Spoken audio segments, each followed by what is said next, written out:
ประวัติความเป็นมาของงานมหกรรมกีฬาแห่งชาติตั้งแต่ครั้งทำอิฐจนถึงปัจจุบันได้ถูกจัดขึ้นอยู่แขวงใดๆและครั้งที่ 12 ที่นครหลวงจันทร์จะเป็นเจ้าภาพในเดือนพฤศจิกายนที่จะมาถึงนี้จะมีการแข่งขันจากประเภทกีฬา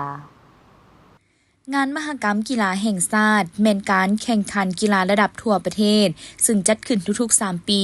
เพื่อส่งเสริมสุขอยู่ขบวนการกีฬาอยู่ภายในประเทศอย่างต่อเนื่องทั้งเป็นการปลุกระดมมหาชนเข้าร่วมวิ่งงานกีฬาให้นับมือกว้างขวางเพื่อส่งเสริมสุขภาพจิตสุขภาพร่างกายสร้างพลเมืองลาวทุกคนให้มีสุขภาพแข็งแรงปฏิบัติทิศซี่นำที่ว่าหันกีฬากลายเป็นทั่วปวงชนกลายเป็นความรับผิดชอบของสังคมโดยงานมหกรรมกีฬาแห่งชาติแต่ละครั้งแม่นการปลุกระดมสาวหนุ่มเยาวชนนักเรียนนักศึกษาทหารพนักงานและประชาชนบรรดาเผ่าให้หันมาเล่นกีฬาใช้เวลาว่างให้เป็นประโยชน์ฝึกฝนร่างกายให้สมบูรณ์แข็งแรงเพื่อสืบต่อภารกิจเปลี่ยนแปลงใหม่อันมีเกียรติสง่าของพรรคทั้งยังเป็นการแข่งขันเพื่อคัดเลือกเอานักกีฬาที่มีความสามารถนักกีฬาที่ดีเด่นนักกีฬาที่มีผลสำเร็จจากการฝึกซ้อมเพื่อเป็นตัวแทนทีมชาติเข้าร่วมแข่งขันรายการสำคัญต่างๆทั้งภายในและต่างประเทศก็คือเวทีสากลเพื่อสร้างชื่อเสียงมาให้ประเทศชาติการพัฒนากีฬากายกรรมของลาวในระยะผ่านมาก็คือปัจจุบัน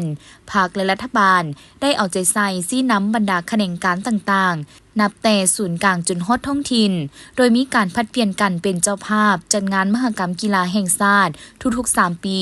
ซึ่งตั้งแต่ครั้งทำอิฐจนถึงปัจจุบัน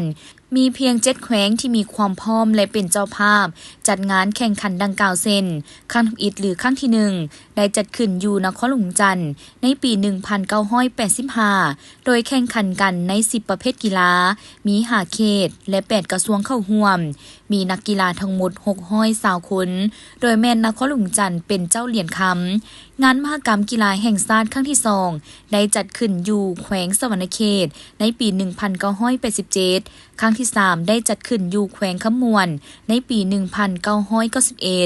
งานมหกรรมกีฬาแห่งชาติครั้งที่4ได้จัดขึ้นที่แขวงจำปาสักในปี 1994 ครั้งที่5จัดขึ้นอยู่แขวงหลวงพระบางในปี 1997 ครั้งที่6ได้จัดขึ้นอยู่ที่นครหลวงจันทร์เป็นเจ้าภาพรอบที่2ในปี